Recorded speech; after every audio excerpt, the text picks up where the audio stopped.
Oh, hey guys. Currently on still on I-90, heading east.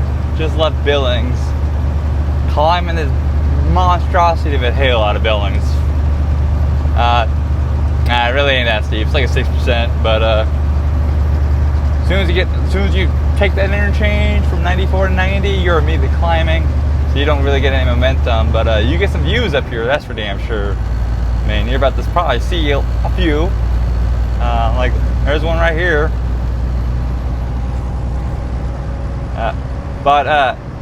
Man, these fucking fuel prices, eh? Aren't they just lovely?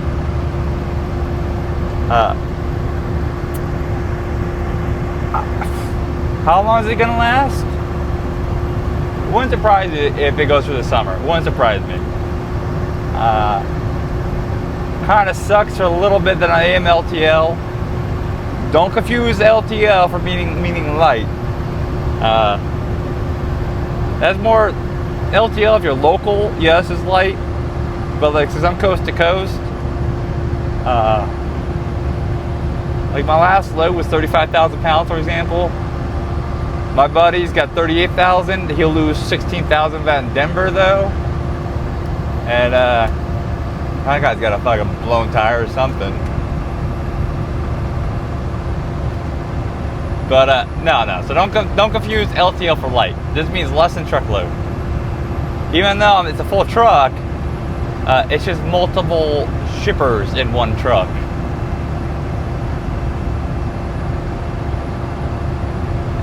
But it sucks fueling right now. It really, especially where I'm at. And I'm still trying to like rationalize the fact that my like average fuel cost is getting closer and closer to $5 a gallon. Like I'm trying to rationalize. I'm not. I think it's rationalize, but I'm trying to reason with myself, just trying to get used, accept it pretty much, right? Because I mean, what else can I do? What else can I do? There really isn't anything else I can do. And but when I was saying the reason why it sucks a little bit that it's as of right now it sucks in LTL because unlike normal like markets which adjust a lot faster, mine are a little delayed. The stuff I pull, my rates are behind a couple weeks. So I'll get rate increases because I don't get fuel surcharge on this stuff. It's a rate, right? Like this pallet costs this much, this from point A to point B. Like each pallet I carry has a charge, so there is like a surcharge. Now my rates are generally a little higher because I have a lot more moving pieces, work involved. Like for example, you're not getting $7 grand. One pick, one drop from the East Coast going to the West Coast. You're not getting that. And sure, I mean, that's about an overall mile. It's just about $2 a mile, which I get like 15%, or 85% of that, right? So it's like $1.80-ish, $1.85 currently for me, right? Which I expect that rate to kind of go up quite a bit. I expect both. I wouldn't surprise me if on a month here next week I see an extra $3 to $5 grand a month in gross revenue, which sounds like a lot, but going west, man, you had that snowstorm going through the Midwest, which also had where I was in Iowa. I woke up to -20. Then I was down there near Cedar Falls. So you had all that snow, all that salt, all that temp, all that wind. I got 5.7 mpg for like 730 miles Monday, which you got the extra fuel costs on top of fucking shitty ass weather that won't leave me the fuck alone this year. Fucking awful. Every time I get like a good load, I'm like, yes, it's light. Something weather related has happened. It's kind of aggravating, right? So what can you do? Well, stuff like that. Like honestly, I've had, depending on the wind. The wind's the ultimate killer. You could be heavy, you could be light. It doesn't fucking matter. there is a certain threshold you have to get behind or get under for speed, and that's 55 and under pretty much for the wind to really kind of mitigate to a point. I mean, wind's still gonna fuck you up, right? Depending if it's headwind, crosswind. In this truck, I want headwind. I don't want crosswind. Headwind, I can still get MPG to a point. Crosswind, I can't do anything about it. It's just all the drag. Headwind, though, it's a smaller target. It's hitting the truck and kind of going around it. So I can kind of minimize that to a point. I can't minimize crosswinds. So what can you really do? Your fuel costs are not high. Oh, well, yeah, I spent $3,100 of fuel last week. That's what I was getting at, right? Heading west, so 35,000 pounds for like 35, 60 miles. A lot of fucking fuel, by the way. I started the trip off 6.7, right? Because all I do is, not to mention I had terrain going against me, so I climb and stopped in Ohio. Started Sunday morning, 6.7.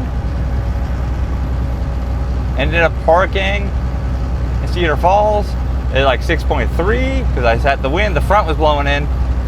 Got to my house at 5.9. And I did end up getting back up to 6.6 though by the end of the week. So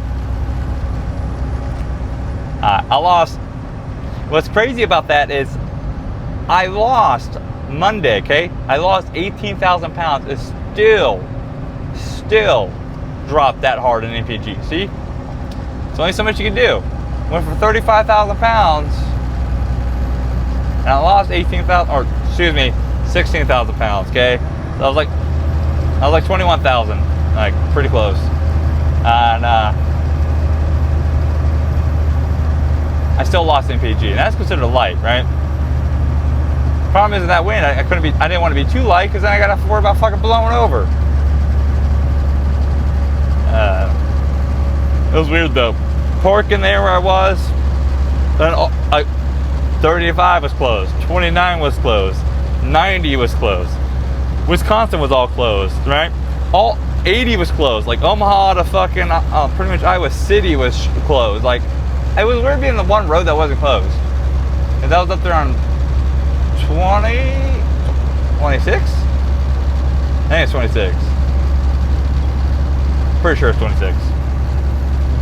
I'm really bad at remembering highways and interstates. I know I'm more a landmark guy. I know where I'm at just based off, you know, where I need to go. But all right, so what can you do really, right? Besides the obvious, just fucking slow it down. The problem is you can't slow it too down because there's appointments you have to make. So you know, 60 to 65 is probably the best window. And we're climbing again, obviously. So besides that, right? What else can you do? Make sure you keep your tire pressures up. If you have less rolling resistance, and tires can make a huge difference, anywhere from 0.1 to 0.3 of MPG, right?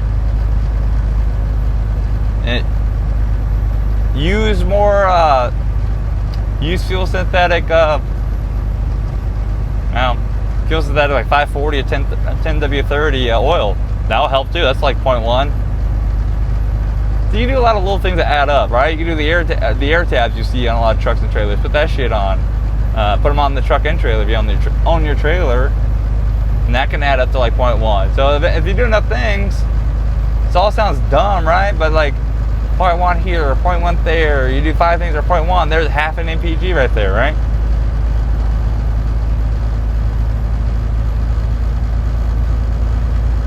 Because now I'm starting to plan for. I have to plan that this fuel price is going to be around for the summer. Now, luckily, this truck's paid off here in May.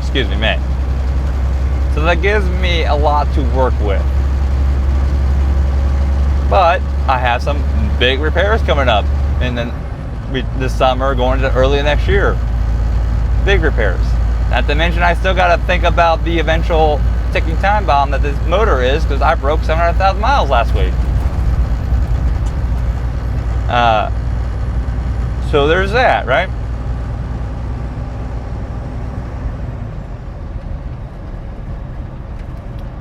and sure, everybody's just gonna say, well, just know your worth. You know, just stop booking cheap, and I'll pull lighter loads.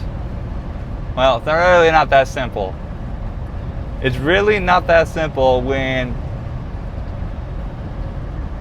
fuel went up, like, well, 2 days already. It's gone up another, what, 30 cents? The last 5 days, I think it's gone up 50 cents, right? It's not just that simple.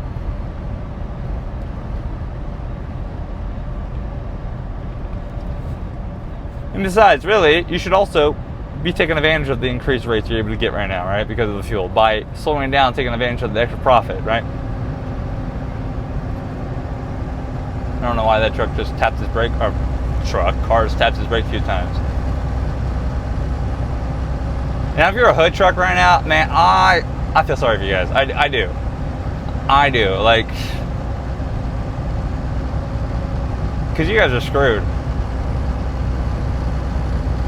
5 to 6 mpg, maybe 6.5 if you're lucky. And what that is, you really slow down.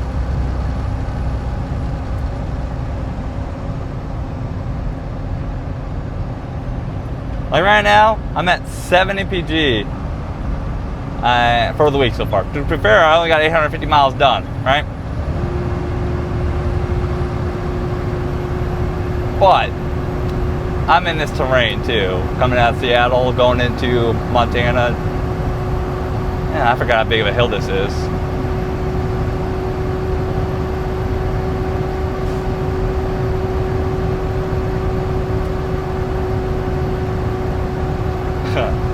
I bet you this car's wondering why I'm kind of keeping up with it, going downhill.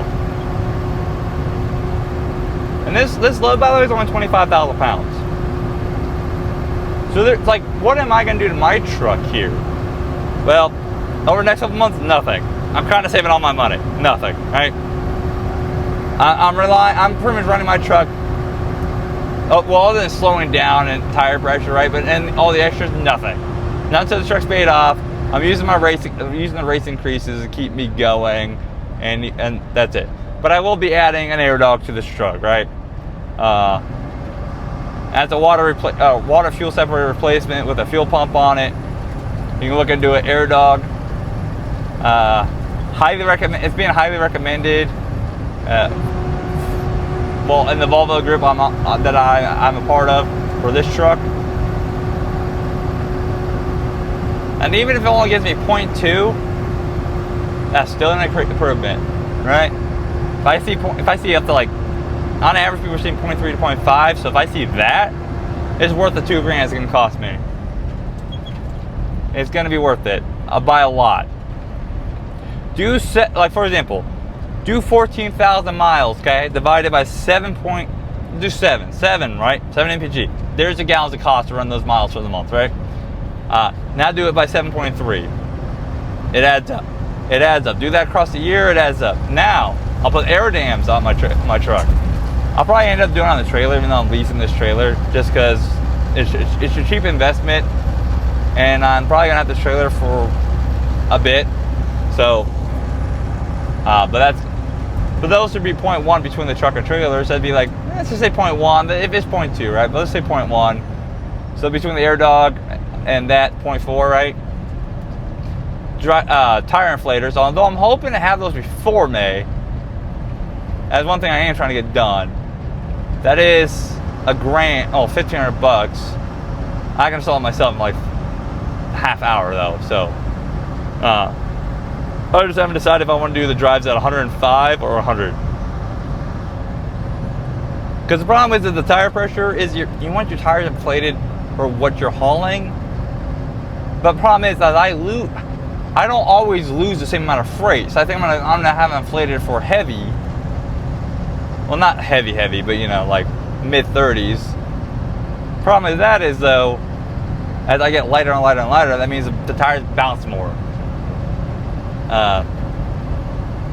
So I might have to worry about wear. That's one thing. 100, 105, not going too crazy at the 110. I have found a steer tire inflator. And yes, people are going to go, why don't you just do that yourself every day? Well, because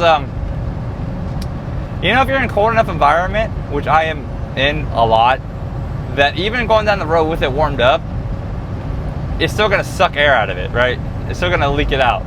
They don't ever get hot enough for to actually keep inflated. So it's yeah.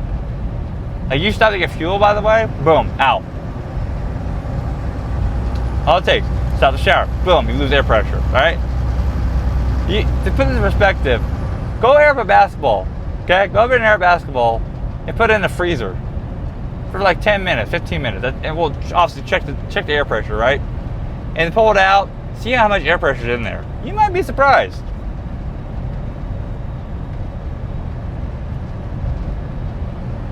But this might be a rough summer for us. And there's not much you can do except go for the ride. And man, it really sucks too, because we just started getting a rates increase as the capacity started going down. Perfect little storm to get back up into, you know, a good, comfortable position.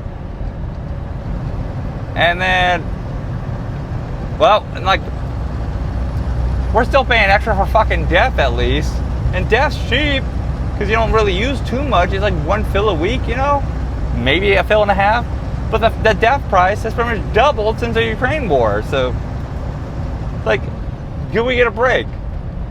Can we just get a little break? Just a fucking break for like a year, 2 years. Because we had down rates for 3 fucking years. Which is funny how many brokers and well, okay. The brokers that came out during COVID. The brokers have been around forever. Understand the difference. So let me say that. When I say brokers, I'm talking about the COVID brokers, right? The guys that have only been doing this since COVID. But it's funny how brokers and shippers are like, why do we got to pay more? Why do we got to pay more? The amount of brokers and shippers that I am hearing stirrings from, because they're starting to get a little pissy and irritated that they're now having to really dump out real money because they're losing capacity. And the fuel cost now.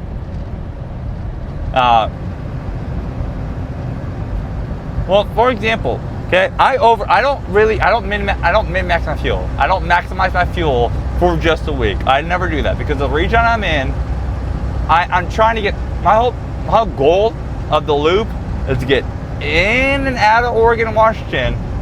Even though Oregon's generally cheaper right now, it's been pricey for last for a while, because last year they had the pipe bullshit. Like, Idaho's cheaper than Oregon, and that's usually not the case. Not in my experience. So I usually try to get in Idaho, in Oregon, in Washington, done for the week, and out to Missoula with the fuel I have before I fill back up.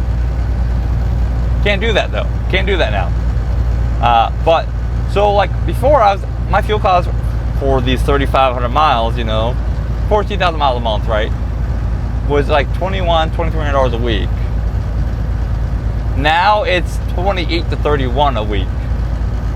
That's a huge fucking jump. Huge. What could you do with the extra $500 to $700 a week in fuel? Well, money in your pocket. What could you do? That's a lot of profit if you think about that. That's a lot of profit just going out the window, pretty much. Although it's close to 2,800 average, so it's really, you know, $500, you know, more I got to plan. But when you got the wind and it's $3,100, I don't know. My best advice I can give: don't try to focus too much on your fuel costs. Just do your best to minimize it. But if you focus on it too much, it's gonna fucking drive you bonkers. And I'm not saying idle your truck all 24/7. I'm not saying run 75 miles an hour.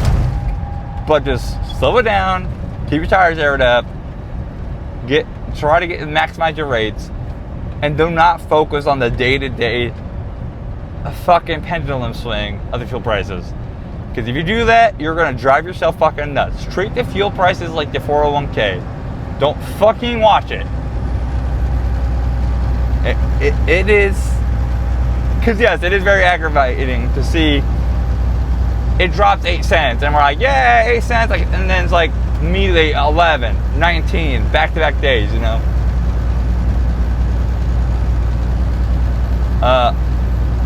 Last Thursday last Thursday, Montana was 409 for me. 479 now. See what I'm saying? But anyways, what are you guys doing? You guys are still watching this video at this point, 20 minutes in. Anyways, you guys stay safe out there. Catch you next time. Bye.